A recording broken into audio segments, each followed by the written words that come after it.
Welcome to the live stream, ladies and gentlemen. Welcome to Open Your Reality. I have my special guest today. His name is Vedguru Dev. I'll explain who he is in a moment.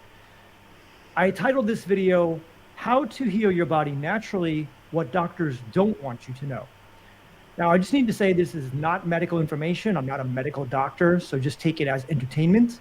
Kind of need to say that. But if you are struggling with illness, like I have for most of my life, and you have an autoimmune disease like I have, you have leaky gut, you have health problems that doctors, pills, or diet hasn't seemed to solve, then you're going to want to watch this live stream.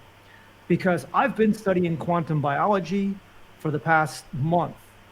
And I have all these various books that I've been reading here about the mitochondria. This is called Epipaleo RX by Dr. Jack Kruse, fascinating guy. And I'm going to have one of these people on my show in the next week. Her name is Sarah Pugh, and she is one of the people that is very well informed in this. If you've never heard of quantum biology, it's fascinating. This is a classic book written by Robert O. Becker called The Body Electric. And I have another one here that I'm reading right now called The Light Doctor by Martin Moore. And I have another one coming called The Fourth Phase of Water by Dr. Gerald Pollack.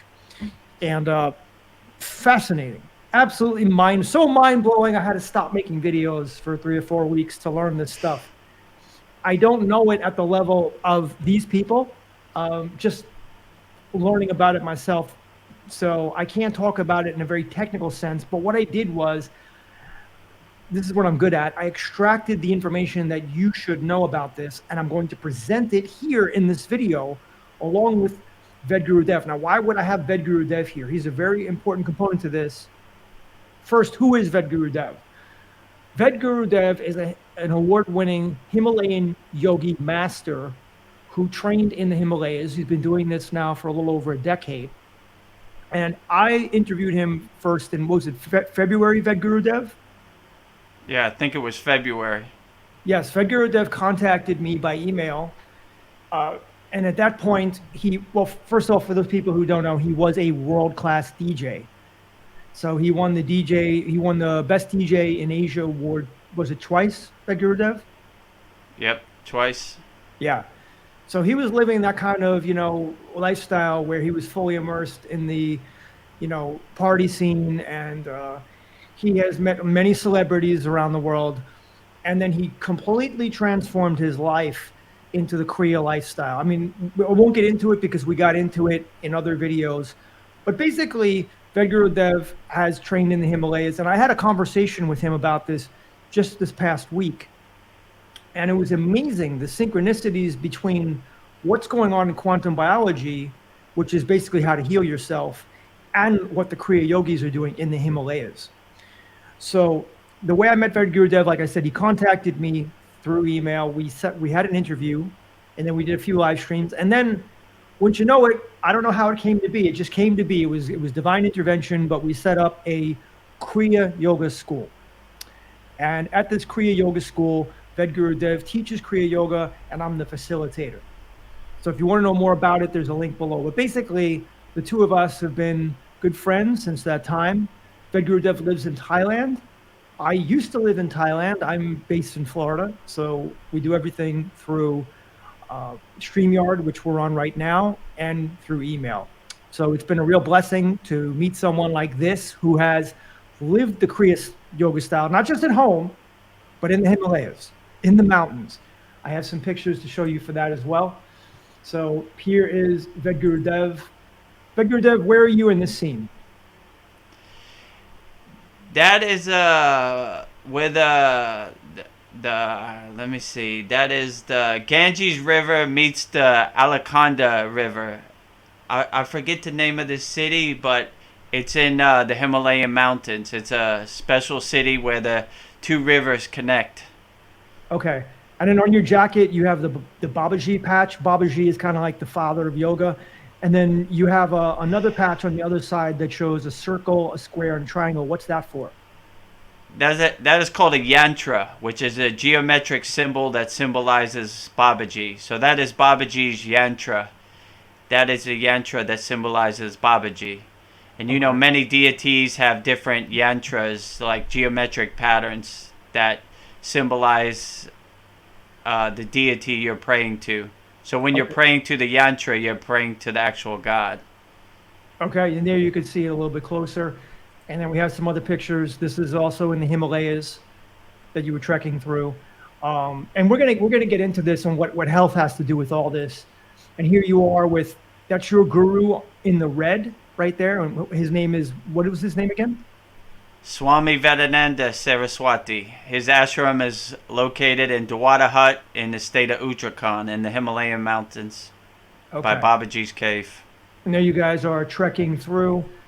Another picture of you trekking, and we have also one of you in the which body of water is this actually? This is called Satupan Lake, and this is a holy lake. They call this the abode of Babaji, where they say this is Babaji's actual ashram, where Babaji lives and invisibly in this area. So Satupan Lake is the lake where Arjuna bathed before he went into moksha. So they say like gods have bathed in this lake. This is a holy sacred lake. Okay, It's called Satupan Lake. okay. What flag is that actually that you're holding? That is the flag of Babaji. So my guru told me this is the flag for Babaji, letting Maha Avatar Babaji, the deathless guru, the deathless master, know that we're coming home. So we raise our flag and let him know we're coming home to Satupan Lake. Okay, so one of the reasons that people practice yoga, there's mindfulness, there's spirituality. People want to have more peace of mind. They want to be healthier. I think that's the big thing too. And I noticed that there's a stark correlation between quantum biology and Kriya yoga. So let's get into it. I want to get into the 8 pillars of health. A lot of times people focus very, very heavily on the diet, on the food. Is it better to be carnivore, keto, fruitarian, vegan, pescatarian? There's so many different diets, Mediterranean, the blue zones. And I was caught up in that for years and years and years. And it's just only been in the last 3 or 4 weeks that I discovered that diet really is very low on the totem pole of health. And Mm. it's fascinating because one of the reasons let me just tell you, for those people that don't know me, I was a vegan and raw vegan for many years. And about 4.5 years ago, towards the start of 2020, I could no longer do my vegan diet. Why? Because whenever I would eat fruit, for some reason, the sugar in the fruit would cause a great deal of inflammation in my body. It can happen that you can be on a certain diet for a certain period of time and you're doing okay. And then there comes a time, David Avocado Wolf, many of you know him who are vegan, says that there's a point where you reach threshold, where your body can no longer tolerate whatever it is that you're consuming. And for me, it was the fruit, and it caused a lot of inflammation, especially in my left heel. And I was having a lot of trouble even just walking. So I had to change it, and I decided to go and become a raw carnivore. And that is something, the raw food diet, I should say, is something that I think would benefit a lot of people, even if you couldn't do anything else.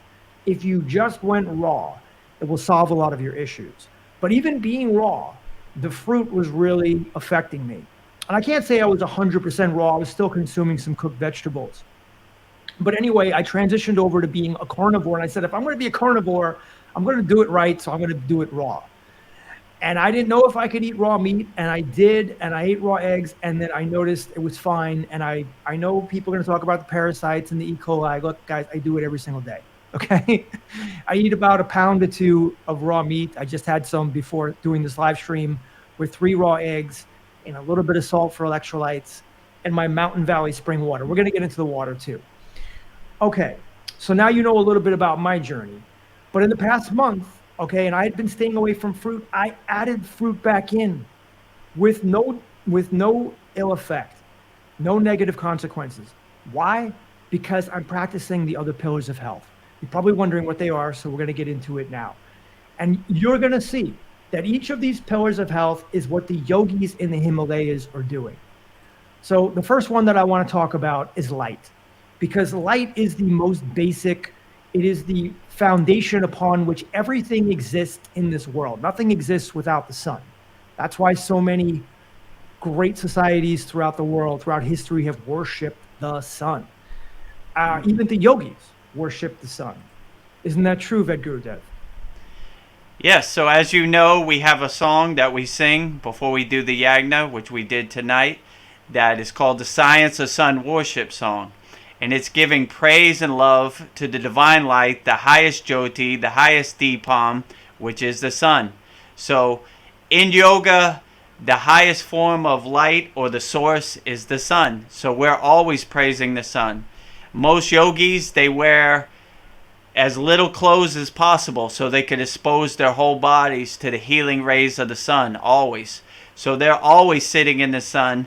The only time they don't sit in the sun is when the sun goes down and they go to sleep. So the whole day is trying to absorb as much prana, as much shakti, as much sunlight as possible. And when they get the prana from the sunlight, they collect it to heal their body. So they're constantly using the sun to heal their body. And even when they sing this song, the Science of Sun Worship, they're making clockwise circles, exposing the whole body to the healing rays of the sun. And they're putting their hands above their head as like an antenna to bring the sun into their body. So they're constantly trying to expose their whole body to the healing rays of the sun. And they wear as little clothes as possible. They wear a little sheet, which is called like a dhoti, and their whole body is exposed to the sun as much as possible. So they're always trying to get the sun. Yeah, I love that. And from what I've read and from what I've studied, our skin, if you want to think of our skin, is actually a solar panel. And the skin should be exposed to the sun. I know there's some people out there who are going to say, well, what about skin cancer? Now, I am very fair skinned, probably the most fair skinned there's a chart that shows 7 different levels of skin. And you have people in certain parts of Africa that are extremely dark. And then you have me that's extremely light, and you have everything in between. And I would say both of us, I'm a little bit fairer skinned than you, but especially me. And so what I've been doing is going out in the morning sun. The most important thing, the most important change that you could make when it comes to your health is to wake up early in the morning, go out and expose as much of your skin as possible. I know sometimes you can't expose everything to the early morning sun, especially if you're fair skinned. Now, it also depends on your latitude. Some people can't do that because they're living in cold environments. It depends on the season. And I know that some of you can't do that because you work or you have some other responsibilities. But if you can, this is the best thing to do. And if you can't do that, then there are other ways. You can go out at other times in the sun. You don't want to go out as long. If you're going out in the middle of the day and it's the summer, you go out for 5 minutes. If you're a fair-skinned person, the darker you are, the more time you can spend in the sun, the more time you need to spend in the sun. And here's another thing I found out. If you're overweight, let's call it obese. If you're overweight, depending on how overweight you are, you need to spend more time in the sun. So someone that's a bit obese may need to spend twice as much time in the sun as somebody who's thinner. And someone who's really obese needs to spend maybe 3 times as much in the sun. They have more skin to show. But that is what I've learned from the guru. It's very interesting. So the number one thing you could do is not to exercise more. It's not to change your diet for the better. It's actually to get out into the sunlight. And I've been building my solar callus. The way I've been building my solar callus is I started going into the sun when it was early morning.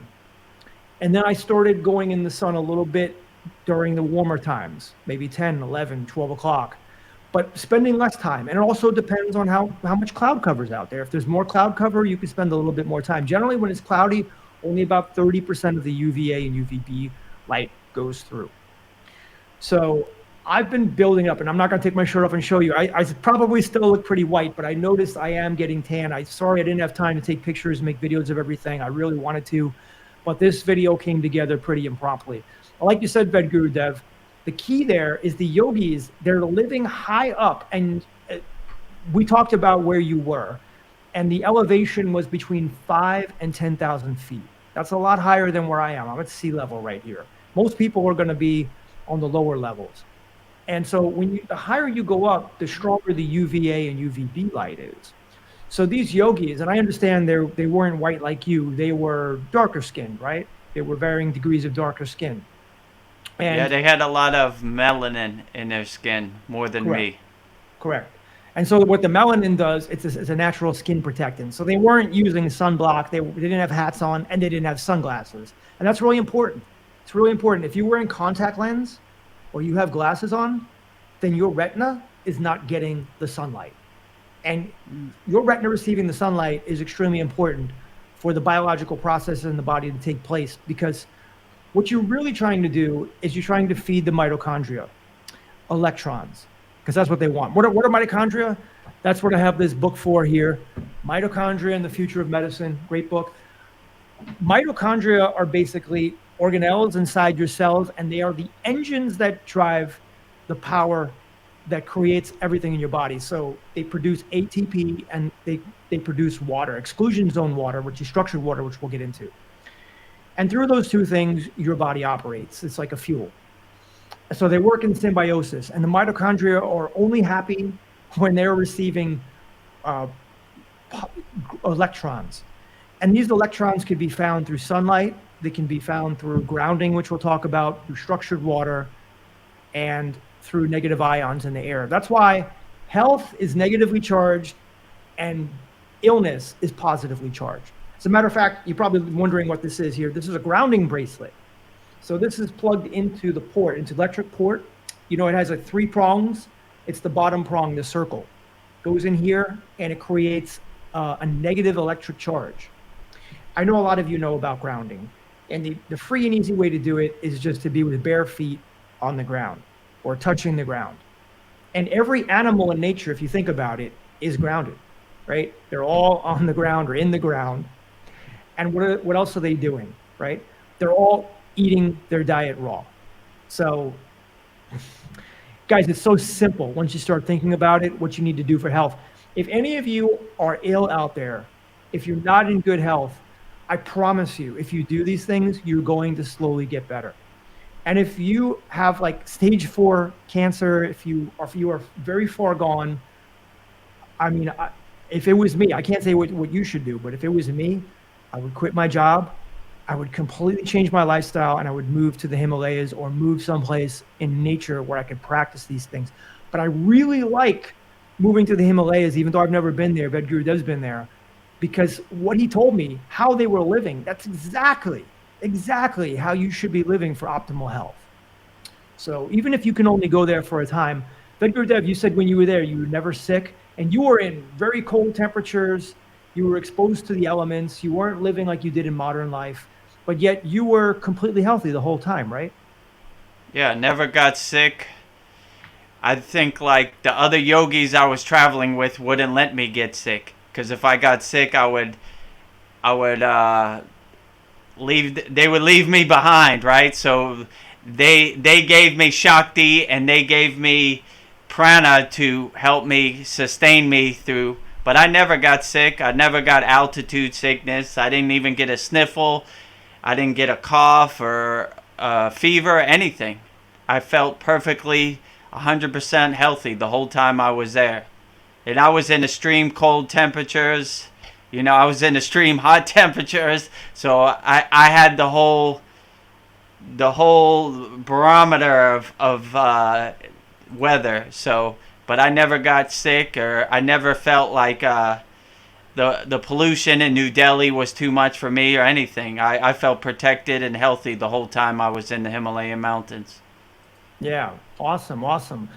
Yeah, I mean, I have never been that high up in the mountains. The highest I've been was about 6,000 feet, and that was at Mount Washington in New Hampshire, which I climbed 3 times with my late friend, Jason Amoruso. But anyway, getting back to this. So light is the most important. Did you know that 92% of our time as Americans, or maybe if you're a Westerner, is inside, is spent inside? And you know why it's bad inside? Because we're not getting the full spectrum lighting that sun provides. You've heard of red light therapy. There's all kinds of different light therapies. Well, the sun has all of those. It has blue light, red light, purple light, yellow light, ultraviolet light, UV light.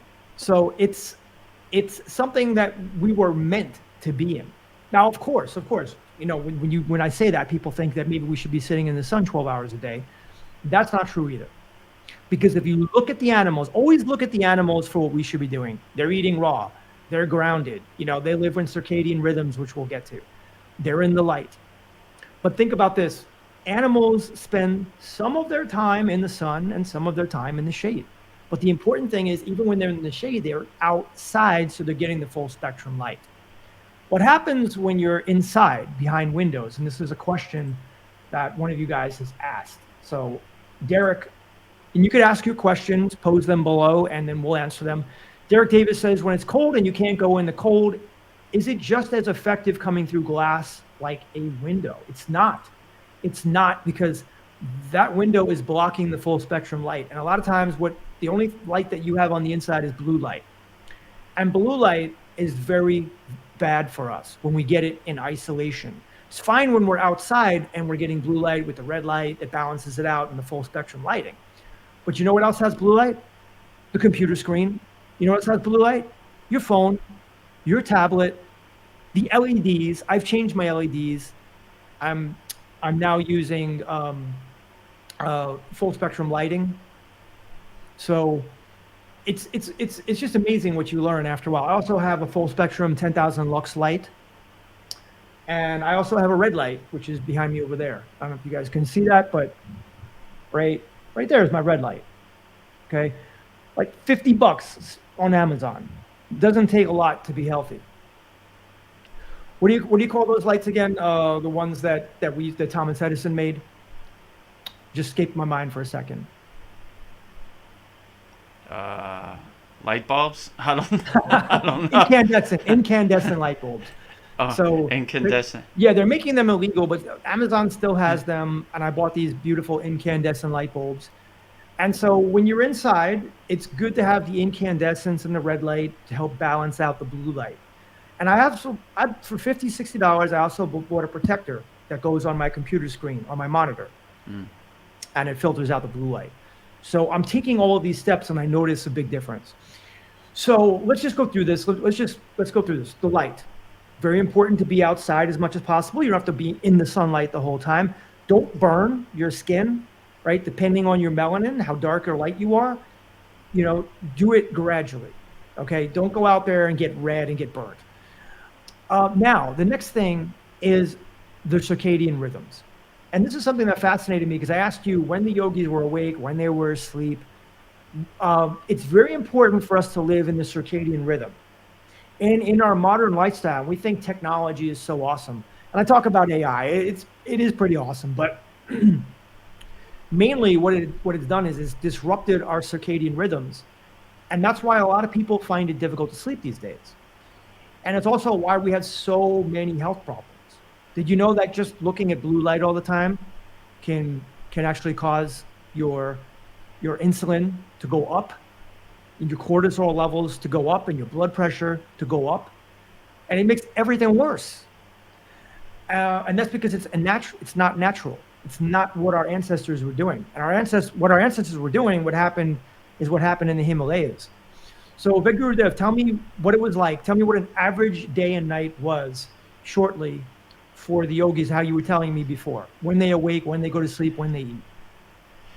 So an average day for a yogi in the Himalayan mountains, they would wake up when the sun comes up. And when the sun comes up, that's the best time for them to do their asanas. So they would be exposing their whole body to the healing rays of the sun. They would probably do like an hour of asanas. They would probably do like an hour of pranayama breathing, which is basically controlling the prana, like secret yogic breath. They would probably do like an hour of meditation. And then they would do an hour of like mantra japa, whatever deity they pray to. They would say the mantra like on mala beads, like I have, like Raksha beads 108 times. Then they would sing songs like devotional songs, which is bhakti. And then they would do other sadhana, like they would practice different techniques, and they would just basically do their sadhana all day long, from the sun up to sundown. And they would all. The ideal situation would be to do your sadhana outdoor in nature as much as possible. Absorb as much prana as you can, and collect as much prana from the sun, from the wind, from the water, from everywhere. And they collect this prana, and that's how they heal themselves, with their own prana. They collect the prana, and the prana sustains them and carries them through the day. So they don't need to eat much food. They don't need to go see the doctor. They don't need no pills. They heal themselves with their prana. What you're saying is very much what I've been listening to, in the sense that you can eat less, because what your mitochondria and your body really requires is electrons, not food. And so you can get a lot of electrons through grounding and through being outside. And that was a missing component for me when I was looking at breatharianism. I understand, we can't be breatharian in the modern age, although some of the yogi history talks about breatharians, right?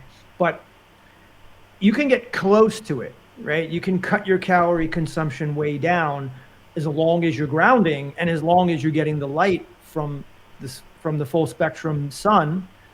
Then your body is getting those electrons it needs, and from good water.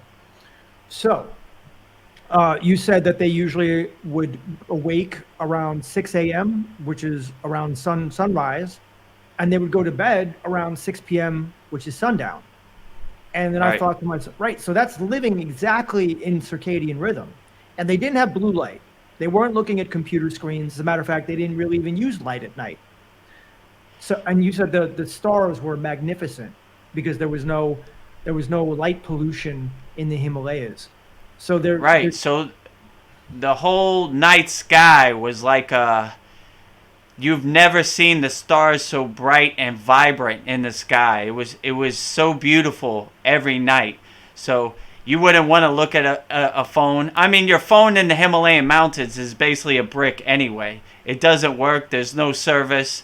And they don't even really know what a phone is, so they have no use for any kind of technology. Their entertainment is the night sky, the cosmos, when the sun goes down, and you can't even believe how vibrant and beautiful the cosmos is when there's no light pollution. It's just wow, amazing, outstanding.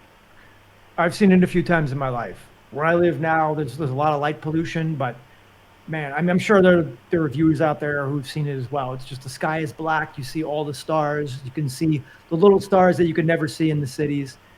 It's incredible. So they're hitting on all the components, right?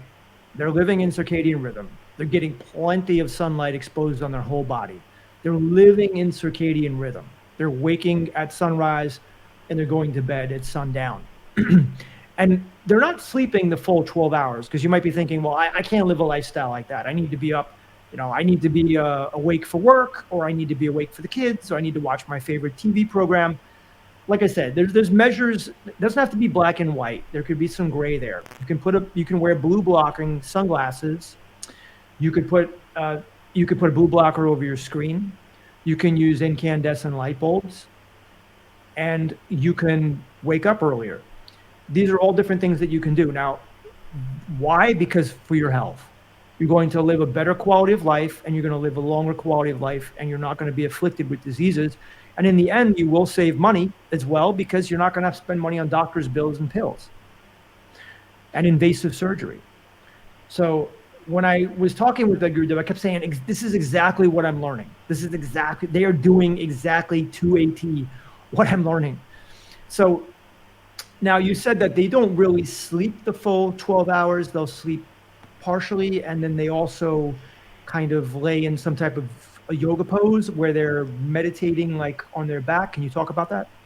Yeah, so yogis sleep in what's called yoga nidra, which is a advanced shavasana. So they lay on their back with their palms up.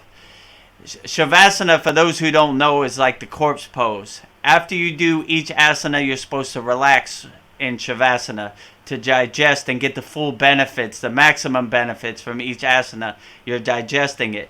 So Yoga Nidra is like a advanced way to sleep, that yogis sleep. They sleep on their back, but they call it sleepless sleep. So they're not really sleeping, they're aware, but they're basically recharging their battery, and they're recharging. It's like plugging your phone into the wall. They're recharging when they sleep. So even the sleeping, like Yoga Nidra, is like a deep meditation for yogis, and a deep way for them to meditate in a sleepless awareness kind of state.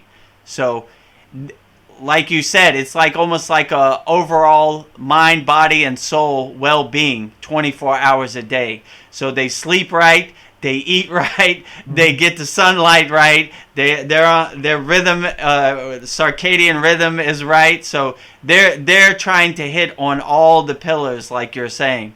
So they're not wasting any energy on nothing that doesn't fully recharge them and benefit them and give them the maximum amount of prana to sustain them in life. Yeah, we have a comment from Veronica. I know her from our school. She's a member of our school. She's been there since the beginning, one of our best members. Sunshine is supposed to make you happy, inspired to get more of it. My cats are always moving in front of the window to get the most light. Yeah, I used to have cats too. I understand they love to be in the sunlight when they can. Absolutely. Absolutely. And that's what they say in yoga. They say sunbathe in the grace of God. So you're basically like enjoying the grace of God, the divinity, the Shakti all day long. So you're like sun tanning while you're meditating in the grace of God. That's why I like to say sunbathe in the divine light. So that's the best way to meditate. Yeah, and if you want to learn these meditation techniques, breathing techniques, the asanas, and if you just want to chat personally with me and Vedguru Dev, you can join our school. It's the kriyayogamasterclass.com. The link is below. So we hit on, let's just review. We have full spectrum lighting, which we need to get as much as possible. Even if you're not in the sun, if you're outside, you're getting the full spectrum lighting. Even if there's cloud cover out, you're still getting the UV in the middle of the day, especially. Circadian rhythm, trying to wake up when it's day rise, and trying to go to bed as close to sundown as possible. Now I know that's a tough one for me too.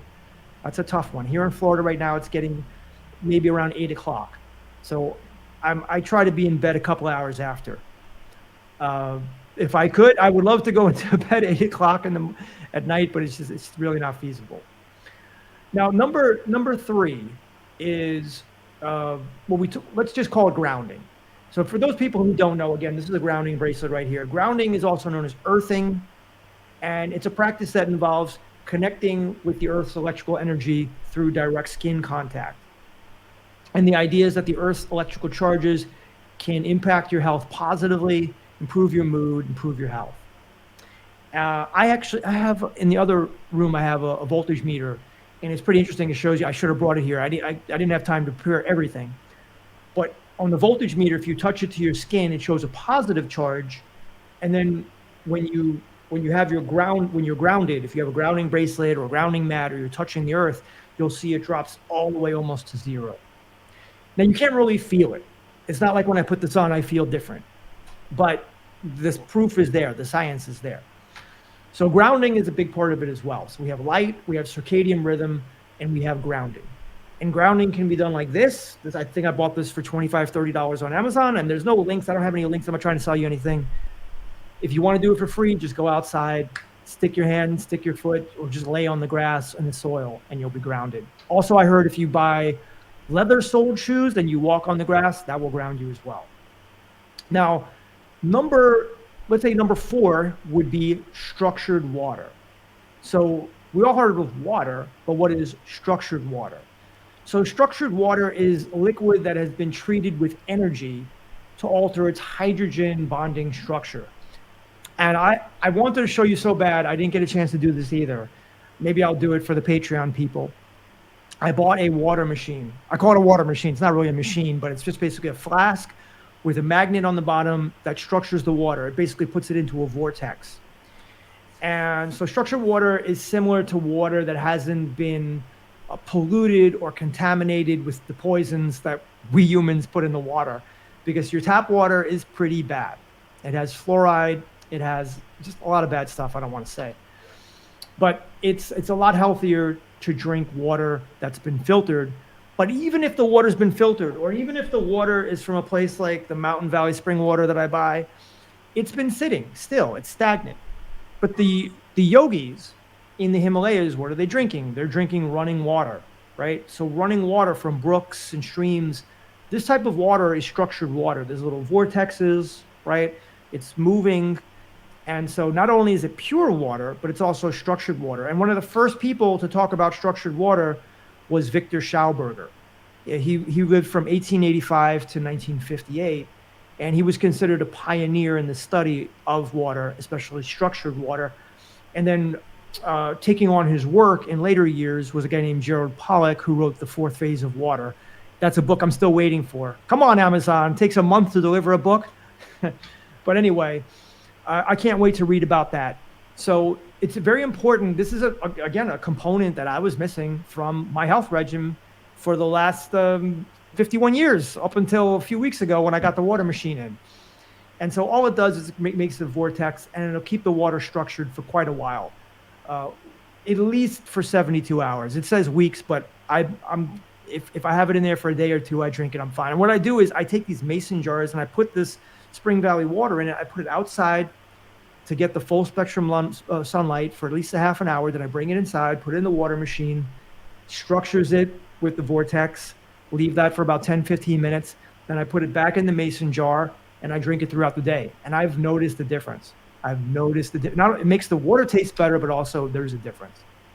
So tell me about the water that they were drinking in the Himalayas. How did they drink the water? And then also, we'll also discuss how they bathed as well. Yeah, so they had,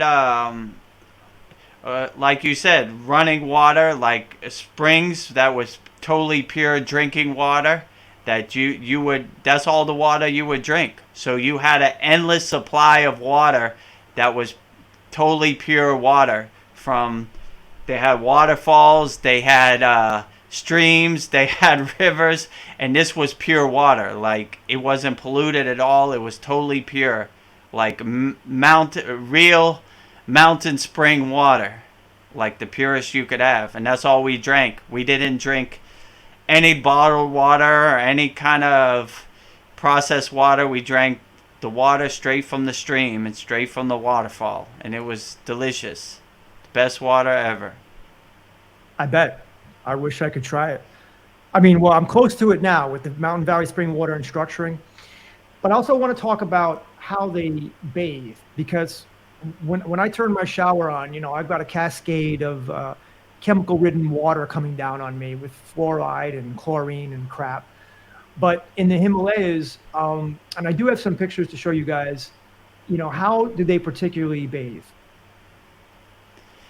Yeah, so when we were up in the Himalayan mountains, we bathed in the holy lake, Satupon Lake. So it was freezing cold, but as a yogi, the elements don't hurt you. So I enjoyed the freezing cold water, and that's a hot spring in Badranath Temple, right? So they have hot springs at the temple that is hot water that comes directly from the mountain. I don't even know where it came from. Yeah, and you go in there and it's super hot. It's over. Sometimes it's boiling. Like at that time where you see no one in it, then it's probably too hot. When you see people in it like that, then it's okay. Like but you see the steam coming off the water. So that's like a hot spring that's right in Badranath Temple in the Himalayan mountains. So we bathed when we were at that temple. Yeah, this is Badranath Temple here. I'm just showing some various pictures of it, different times of the year, different times of the day. And this was it here in the wintertime. So yeah, that's up at elevation. Yes. Mm-hmm. So you could go to that temple and bathe in the hot springs, which we did. every day. And then when we were up in the Himalayan mountains, we bathed in the freezing cold water of Satupan Lake. But I swam in it every day. It was enjoyable. It was great. So you're getting heat shock proteins. You're getting cold shock proteins. You're going through the whole spectrum.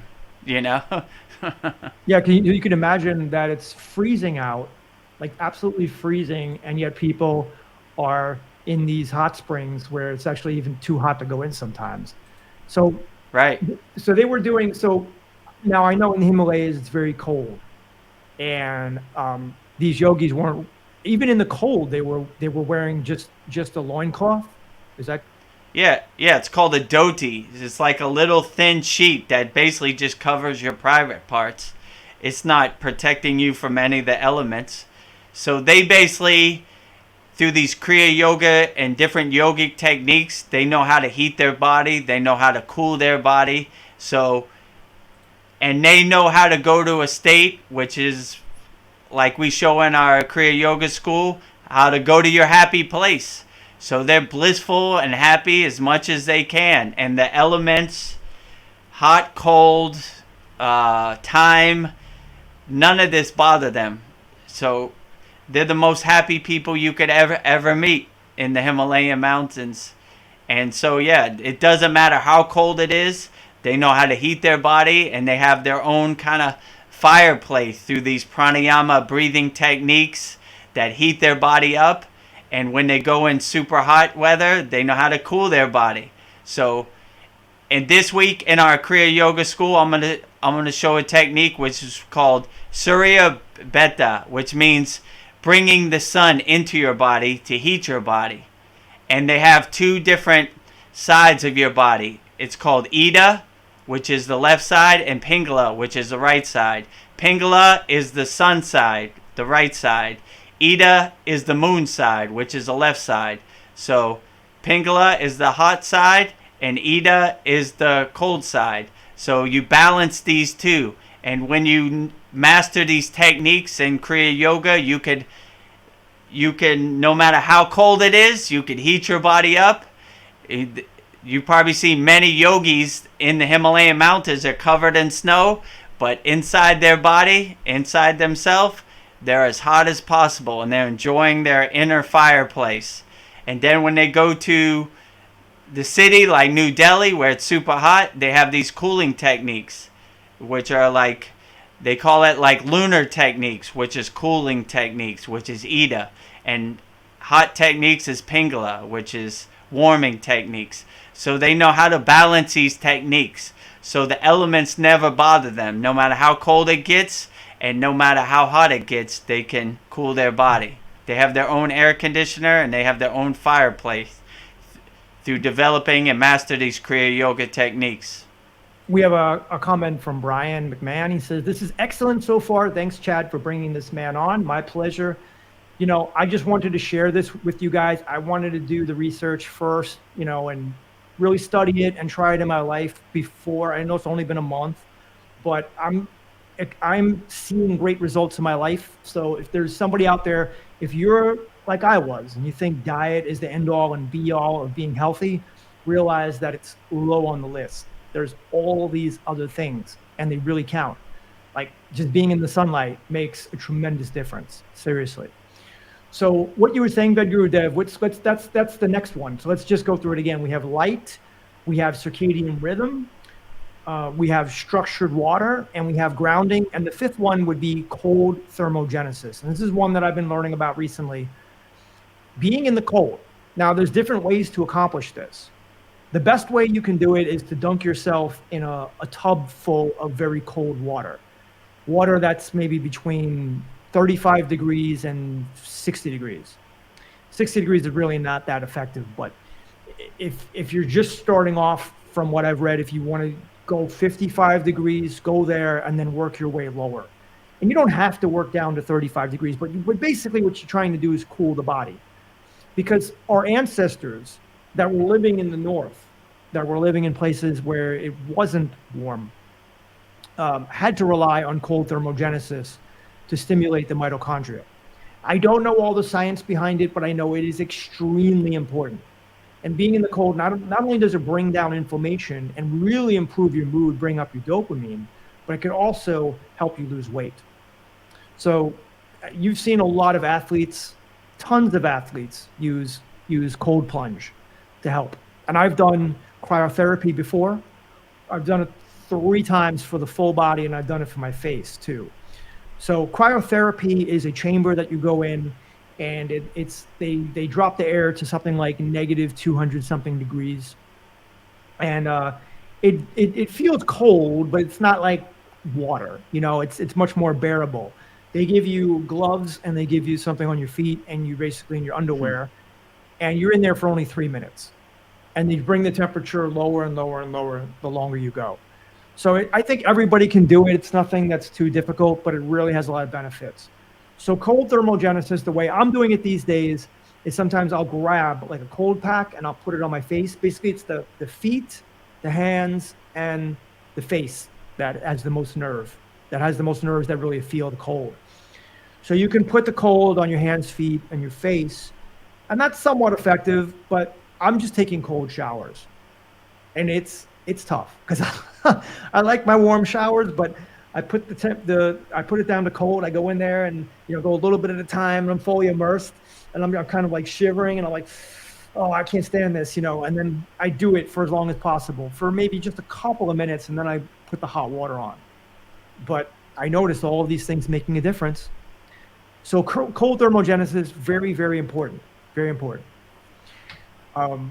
So I won't ask you about that because you talked about it. And we'll go to number 6 now. And number 6 would be conscious breathing. So conscious breathing is kind of like the act of developing an awareness of your breath as it moves in and out of your body. And there's so many benefits to breathing. I think most people know what they are, but it's, you lower cortisol levels, improve oxygen levels. You achieve homeostasis in your body. You're bringing down your blood pressure. You're just basically normalizing everything. And look, almost every great tradition, whether you look at Tibetan lamas, you look at the yogis, Zen masters, they all practice breathing techniques. So can you tell me about how long were the yogis practicing breathing techniques during the day, and just talk a little bit about that, how they achieved that and what they taught you?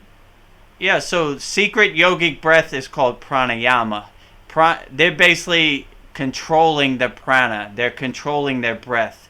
They're bringing their breath from their root chakra up the Sushumna Nadi to the crown chakra constantly throughout the day.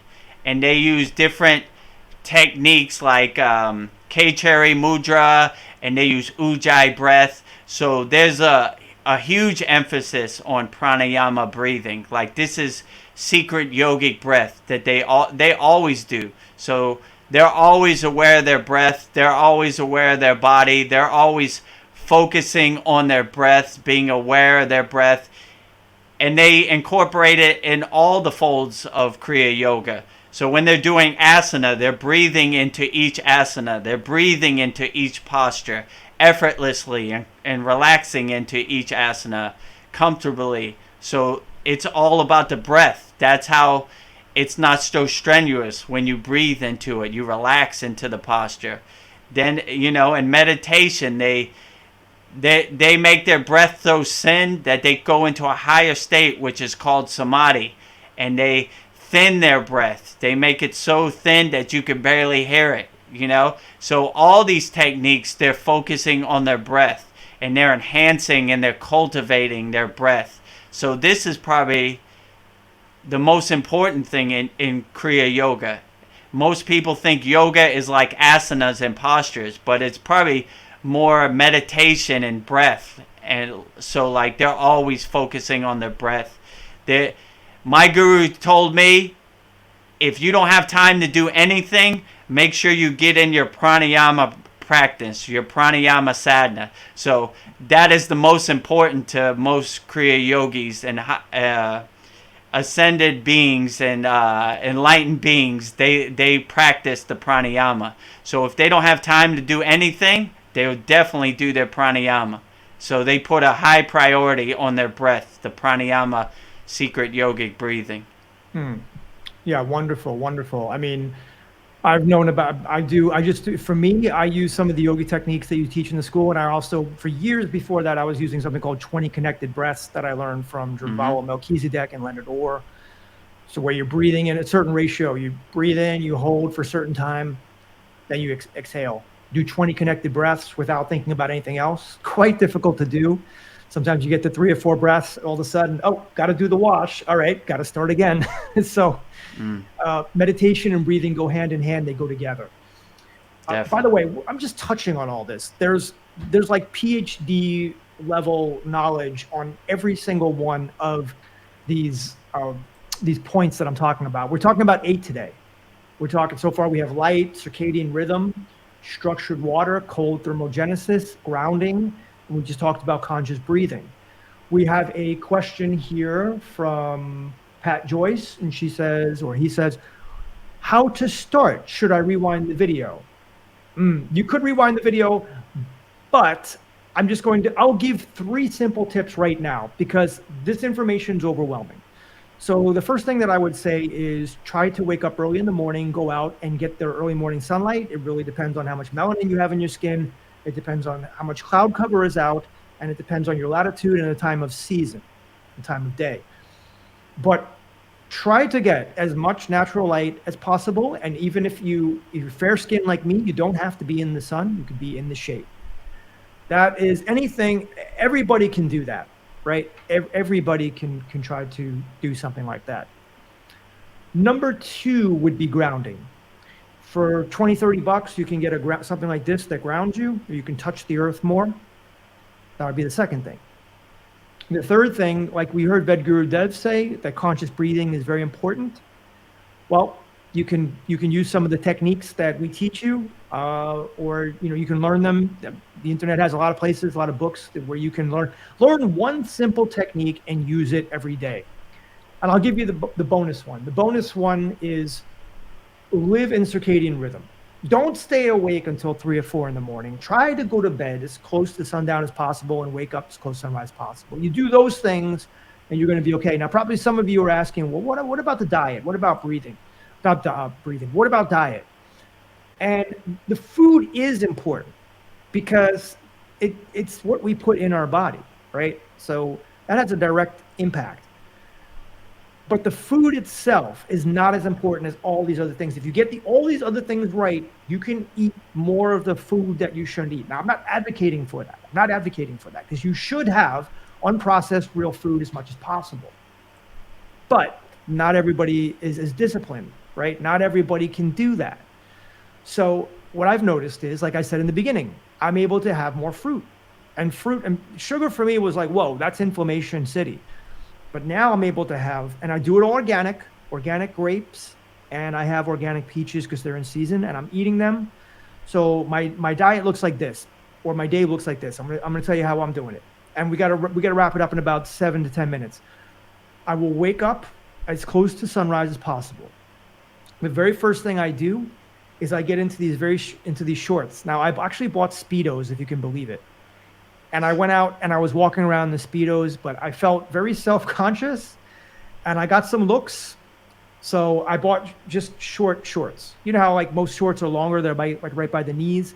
Well, I bought ones that are halfway to get more of my legs exposed. So I got that. Now I bring my phone with me. I have it on a stick so I don't touch the phone because I like to listen to these quantum biology podcasts or I'll listen to my favorite music. So I go walking and I'll cover my face and my neck because I don't want to look like an alligator later in life. So I cover my face and neck, because it's very sensitive, that area. And I go out without a shirt. I do wear sneakers and very low socks. So I'm getting a lot of my skin exposed to the sun. And I did this morning. I was walking, Vedguru Dev called me. He's like, we got a Yagna fire ceremony to do. I said, okay, I'll be home in 5 minutes. But again, depending on the time of day, depending on the cloud cover, depending on, if you've built up a solar callus like me and your melanin, all that stuff will dictate how long you are out. I like to walk. Some people can sunbathe.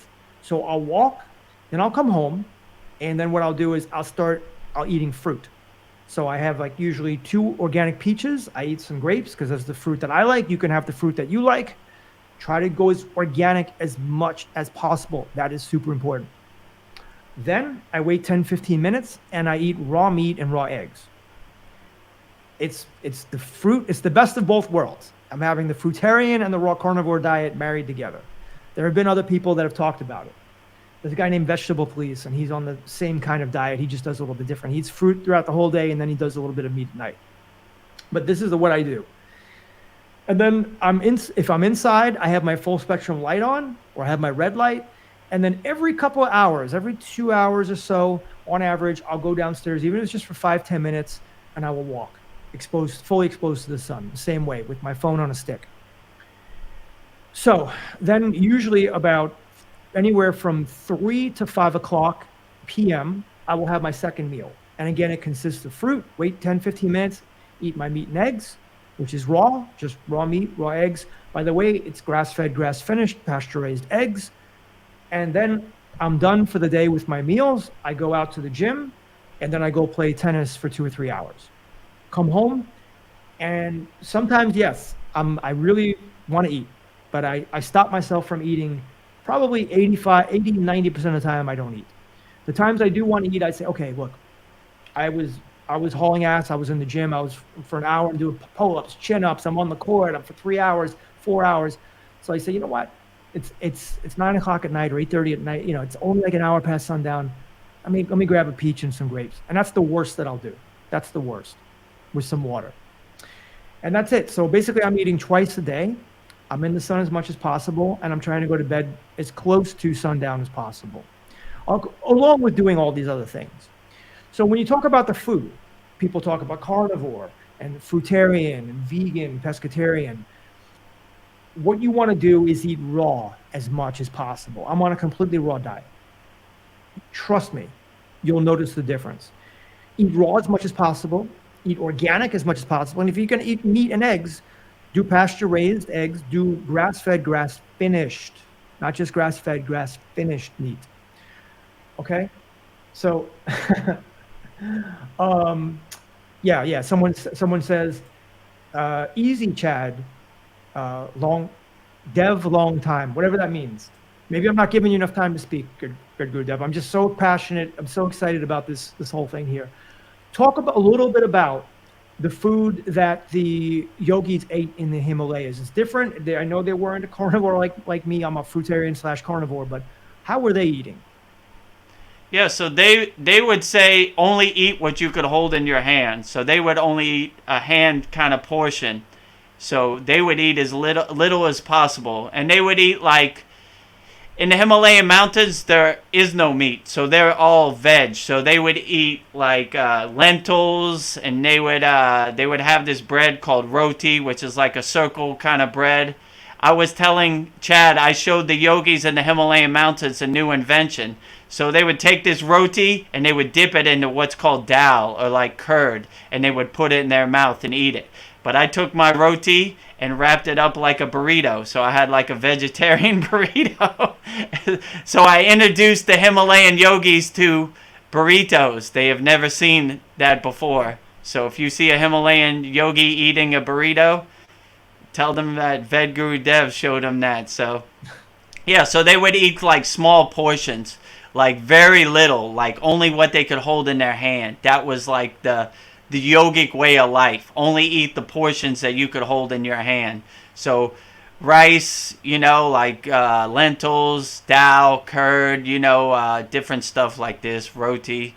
If it was a special day, you might get some ghee, which is like clarified butter. So that was a celebration if you got some ghee. So basic food so you wouldn't die, let's say it like that. And you also, would you say that they only ate as much as they could hold in their hand? Right. Yeah. So they eat very little. So, and every Thursday they call it Guru Day. So on Guru Day they would fast all day. They wouldn't eat anything on Guru Day to show like an offering and respect to their guru. So they would fast 24 hours. They wouldn't eat anything on Guru Day. So they mostly fast, and they mostly are sustained by the prana from the sunlight, the water, They didn't really need too much food to sustain them. They were collecting their prana. And even my guru said when we went to the temple, don't blow out the candle because you're wasting your prana. So they would like wave the flame off instead of blowing it out because they're saving their prana. They're collecting their prana to heal themselves. So they constantly heal themselves with their own prana that they collected from the sun, from the water, from all the elements. So they don't never need to see a doctor or never take a pill. They heal themselves by these Kriya Yoga techniques. Yeah, I mean, what did people do hundreds, thousands, tens of thousands of years ago, right? Well, we didn't have most of these diseases because we weren't walking around with phones and magnetic radiation, EMF fields. We weren't bombarded with electricity in our walls, and we didn't have 1,000 different chemicals in our tap water and all the pollution that's in the air. I mean, we were living pristine. We didn't have these type of illnesses. Doctors didn't even know what heart attacks were for the most part in the 1800s. All of this, like we're seeing the rise of all of these diseases spread very fast ever since the industrial age. And now that the information age is here, it's going to be even worse. More and more people are spending more time on their screens and being in blue light, not being outside, not eating well. And it all goes together. Most people who are on the screens too much don't eat very well. They don't meditate. They're not grounded. They're not drinking good water. They're not exercising. I mean, it just goes hand in hand. Oracle Eyes says, I appreciate your energy, Chad. Thank you, Oracle Eyes. You have some beautiful eyes yourself over there. So this brings us to the last component of health, which would be number 8, and that is exercise. So a lot of people think exercise should be right after food. They would go food, exercise. And I know some people are saying, well, where does sleep fit into all this? I don't put sleep on any of this because if you just do these components, these 8 components, the sleep will take care of itself. The reason that a lot of people out there struggle to sleep is because they're not living in circadian rhythm. They're looking at way too much blue light. Their cortisol levels are completely jacked. That's why they can't get to bed at night. And they're not doing any of these things. So that's why I don't put sleep here, because sleep should just happen naturally. It's the end result of doing everything right. So exercise, yes, there's importance to it, right? Most of us want to look good. We want to feel good. Exercise will get us there. The body's like a machine. It's going to rust out if you don't move it. And that's why I walk for 3 to 4, 5 miles a day sometimes. Sometimes I'll ride my bike a long way, 40, 50 miles. I go to the gym, play tennis. Okay has a question. What time do you generally wake up, Chad? I usually set my alarm for 7:30. And if I can get out there at 7:30, it's pretty good. But if I can get up there at 6:30, it's even better because that's when the sun rises. So in terms of exercise, personally, like I said, I walk, I ride my bike, I play tennis, sometimes basketball, and I lift weights and do calisthenics. What were the yogis doing in terms of exercise? They do their asana practice, and that's how they master their physical body, by doing these postures, these asanas. I met one yogi who was over 110 years old, and he did the shoulder stand every day.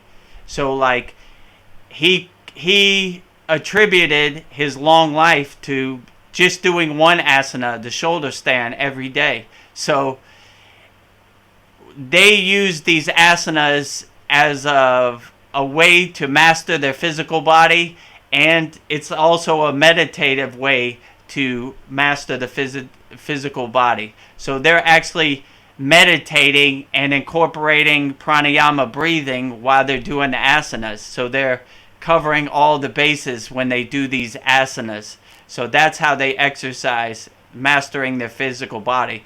But it's also a spiritual process. So it's not only exercise for them, it's a spiritual way to connect to the divine also by doing these asanas. It's almost like being an antenna for divine energy, Shakti and prana. So they're cultivating it through the physical body, and they're cultivating it through the breath, they're cultivating it through the physical postures, they're cultivating it through the mind, in meditation. They're mastering their mind.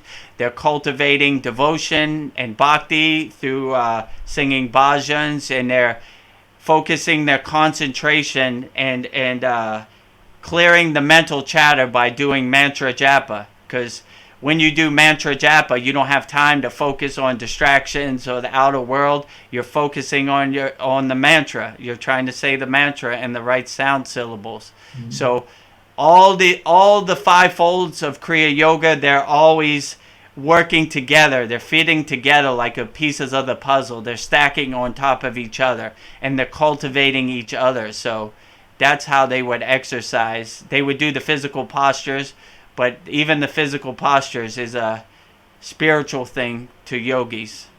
Yeah.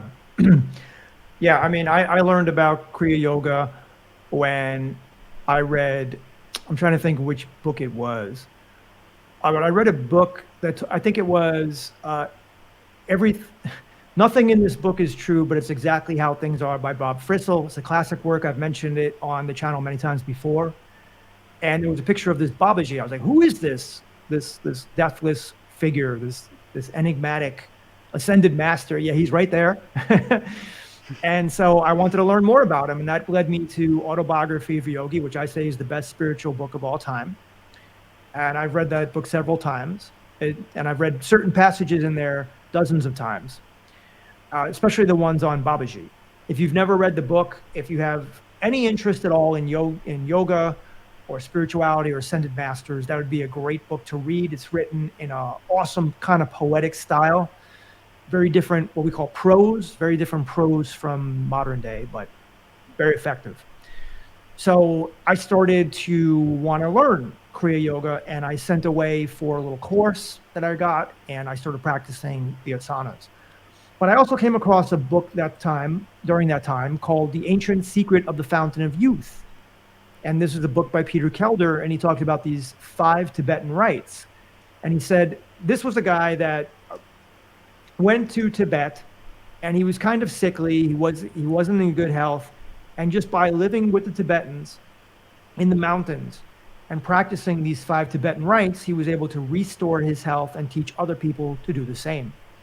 And he said he was actually reversing his chronological age or his biological age by doing this. So rite 1 is spinning, and then you can see the other different rites, and he would perform these every day. And so the asanas that we perform at the yoga school they're kind of similar to what he was teaching.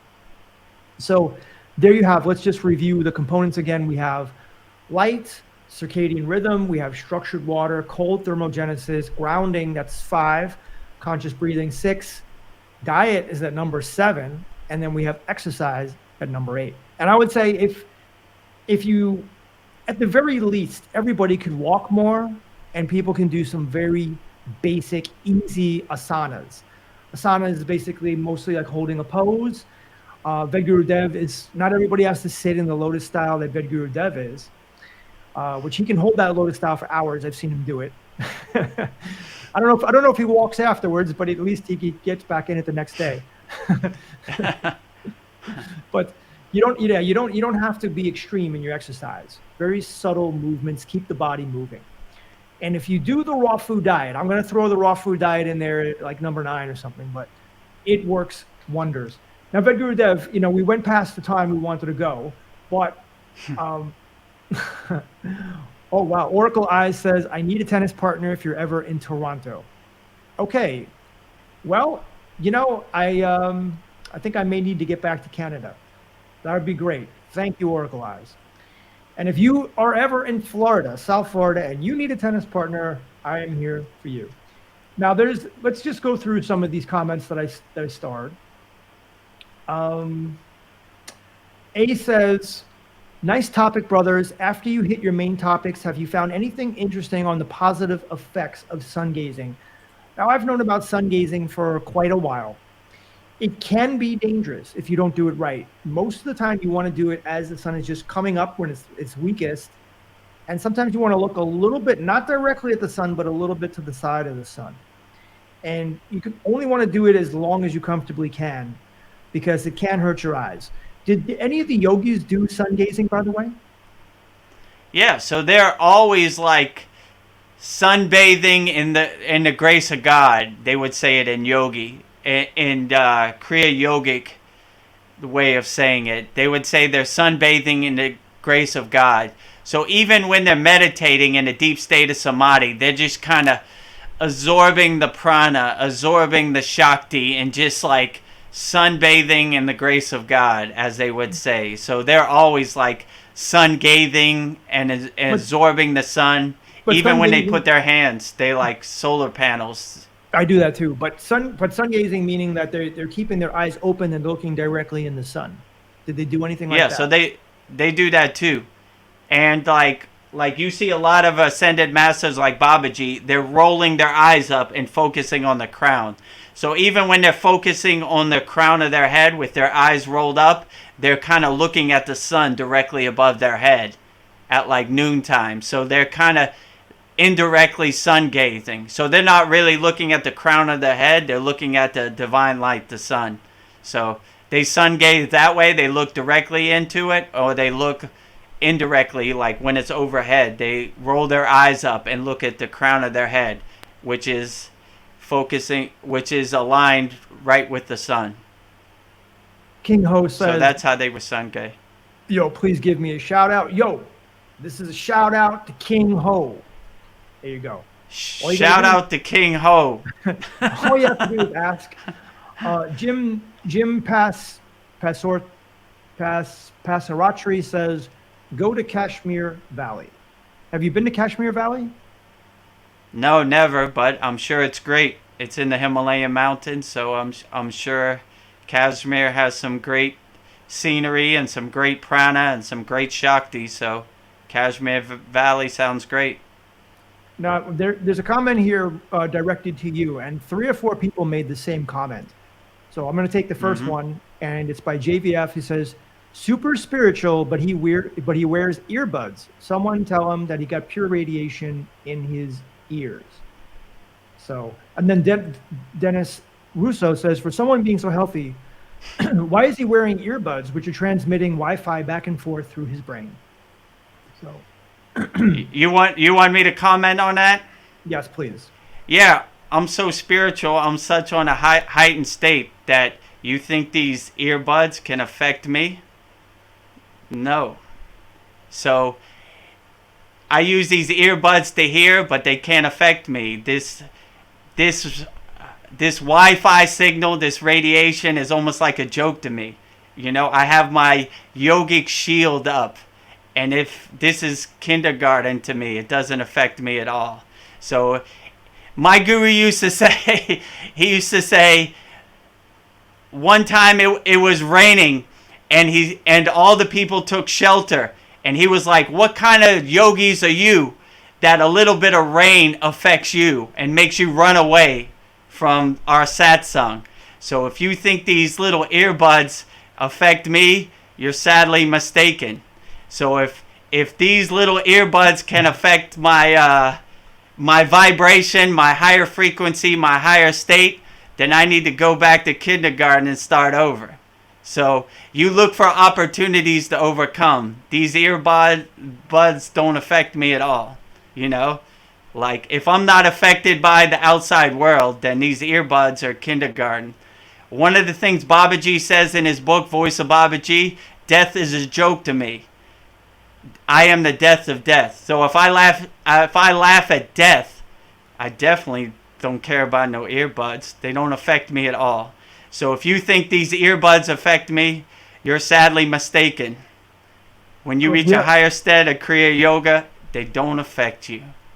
We have a question from Veronica, who's a member of our school, kriyayogamasterclass.com. Is it important to eat your meals outside too? When I go out to restaurants to eat, I always find a seat with a window looking outside. So, Veronica, yes, that's a great point. If you can eat your meals outside in full spectrum sunlight, absolutely. And if you can't, the next best thing you can do is just open your window, because light has a way of coming in and filtering the entire area. That's how light works. So if you can, it's a little tough for me in Florida. It's 95 degrees for me to open my window, but open your window.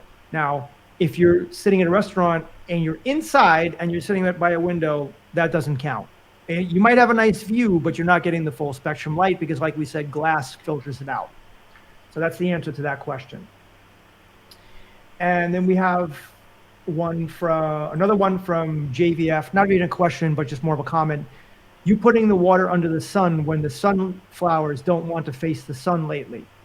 A lot of people are probably wondering what this comment's about, but I do a lot of research, and I've seen videos recently, just in the last few days, of people showing sunflowers not facing the sun. Now, they're called sunflowers because they always face the sun. And I saw a video where sunflowers were not facing the sun. So that is very odd. Why are they not facing the sun? Well, go look at my video, Perhaps the Sun is Fake. Is it for sure? We don't know, right? It could be not. But there definitely are some very interesting anomalies going on in the world today. And that's a lot of the videos that I put out now. I talk about that. But that's a perspective comment, JVF. And it's true because I've seen it on video. All right. And we have a question here from Barbara, who says, what climate are you in down in Florida? Yeah, so I am down in Florida, South Florida. I'm about 60 miles north of Miami. So it is pretty warm down here, especially in August. Similar to where Vedguru Dev is in Thailand. We both have the hot weather.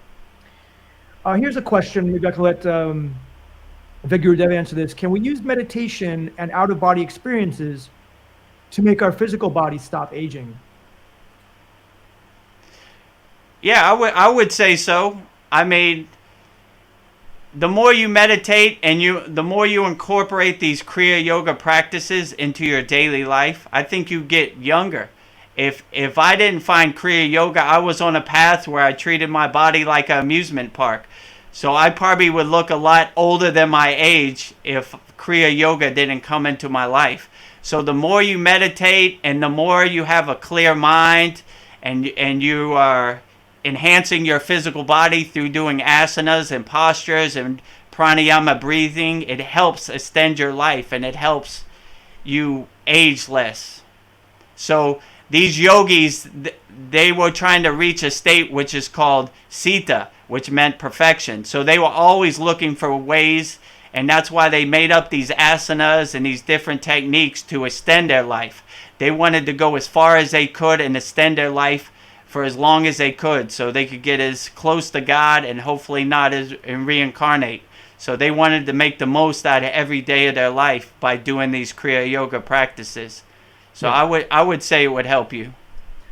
Yeah, I would like to think that we can reverse the aging process. Some things we can make a whole lot better, and some things can't. But overall, from what I know, it's not like if I'm 51, it's not like by doing these practices, my body's going to all the way revert to 45. My skin's going to look, like it did 17 years ago. And, but we can bring down the inflammation. And what's inflammation is it's chaos, it's randomness, it's entropy. So if we can bring that down and our health, we're just going to raise up to where it should be. And there's a lot of things that determine it. If you weren't breastfed like myself, if you were exposed to antibiotics like myself and poisons, and you ate a lot of crap throughout your life like I did, and you abused your body and you didn't live in circadian rhythms, it's not like doing all these things now is going to completely reverse that. Like my hair is going to grow back. I'm going to look like I'm 25 years. It's not going to happen like that. But you're going to feel a lot better and you are going to look better. We have a comment by Oracle Eyes who says, yes, I have sunflowers on my property. Half of them face the sun, half of them do not. Interesting. Yeah. Need to study that a little more, these sunflowers, why they're not facing the sun. And we have a question here from LL. How old can a person become? I mean, the oldest known person in the last maybe couple hundred years lived to about 123, I think. Was a French woman. But as far as what I've read in the Taoist texts, which we haven't mentioned the Taoists, but the Taoists are a big influence on me as well. Shout out to Daniel Reed and the The Tao of Health, Sex, and Longevity, the classic book he wrote back all the way, I think it was in the 80s, late 80s. But in that book, he said that there were certain Taoist masters who lived very much like the yogis in nature and doing the breathing, the conscious breathing and the meditation and eating, of course, unprocessed foods and herbs. There was one that lived to 256. People said he had like 1,000 grandchildren. So is it possible? I mean, unfortunately, we don't have really good documented proof to show that someone can live to 256. I certainly believe that it's possible that we can live to 150, but it may not be possible anymore because our world is so toxic. Even if you were to go into the Himalayas, there's still some toxicity there that didn't exist perhaps 100, 200 years ago, just because of the way things filter around the world and the sun and not the sun, but the atmosphere. Oracle Eyes says, I read of a black woman in Georgia that is 137 years old. You know, I mean, we could Google that right now. Who was the oldest living person? Who was the oldest person in the world? Wow. Okay, it's saying that there was a person that was 146 years old. Wow. Okay. Man who claimed to be world's oldest person dies at age 146. Claims to be, though. Claims to be. So it's hard to substantiate these things.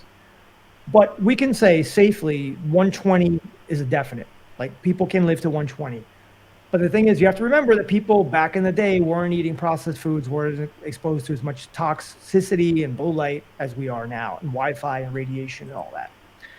So it's up in the air. But I think, sometimes I think about it like this. My father died at 73. He did everything wrong. He was like 250 pounds overweight. He smoked 4 packs of cigarettes. He ate like crap. He did not live in circadian rhythms. He was exposed to blue light all the time. He slept with the TV on all the time. I am doing things a lot different than he is. So if he lived to 73, I feel like, wow, I'm not only doing things twice as good as him, I'm doing things 100 times as good as him. I definitely should live longer, but who knows? I think the whole point of this is not to live as long as possible, but to learn your lessons, to have a good quality of life, not just a good quantity of life, and to really affect people, to make a difference in the world, spread love, be love. If you can do that and you live to 20, you probably have a better life than someone lived to 100.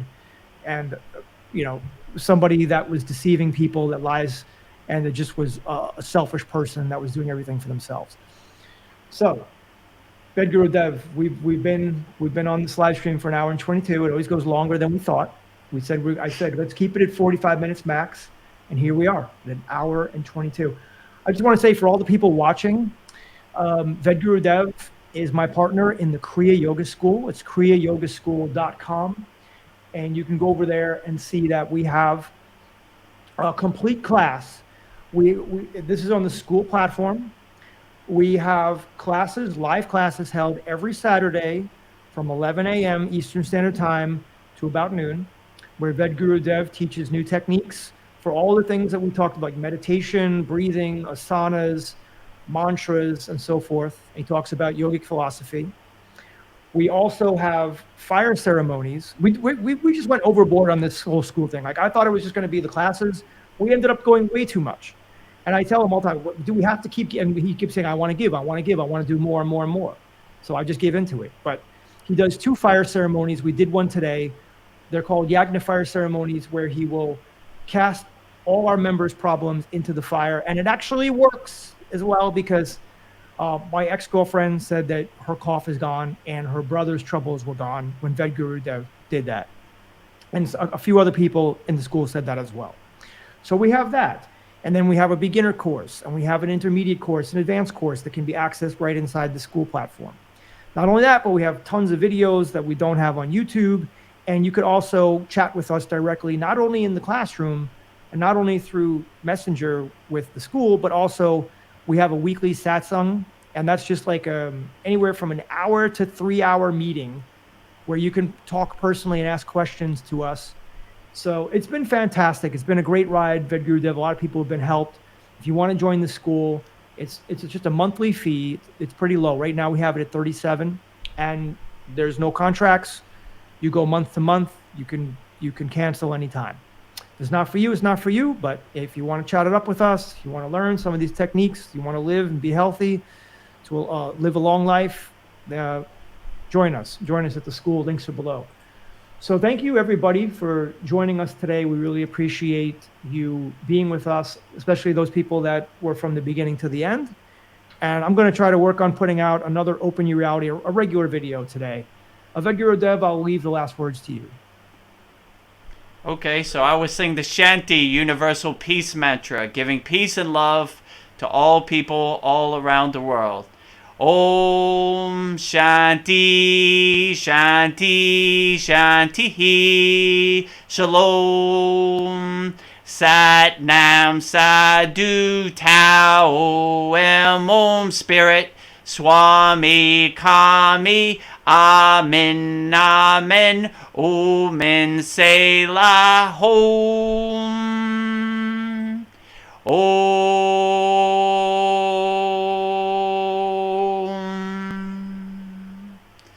Jai Babaji, Jai Babaji, Jai Babaji, Jai Mataji, Jai Mataji, Jai Mataji, Jai Sitas, Jai Sitas, Jai Sitas, Jai Guru Deva, Jai Guru Deva, Jai Guru Deva, Jai, Jai, Jai. Happy, happy, happy. Peace, peace, peace. Love, love, love. Om Shanti, Shanti, Shanti.